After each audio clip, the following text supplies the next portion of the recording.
બાપા ફોન કર હાલત ના નાટકની ભરેલી આ ફંદીલી મોબાઈલ લાવો હાલત ફોન કરું હાલત ફોન કરી દઉં માર બાપાને હાલત ફોન કરી દઉં ના મને બોલ્યા તને પોઈનો ખાલી મેકવાનું કીધું તો મારા બાપુ મને કદી બોલે નહીં મને મારા બાપુ હાલો બાપા હા બેટા બોલો શું કરો બેટા કોઈ ના મારી જિંદગી ખરાબ થઈ ગઈ અરે મને મારી જબ્બર મારી મને કોને મારી ગોગડી દબાઈ તમારી સમયે મારી ગોગડી દબાઈ લે તાર માને આલુ હું કીધી લેજે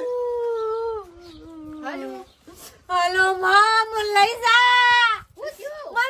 વાયદી તાર સમય મારી ગોગડી દબાવું છું મને પટાઈ દેવું હા બાબી મને લેવાની ગોગડી દબાવી છે પાણી ઉનું ના કર્યો માં તમારી ગોગડી દબાઈ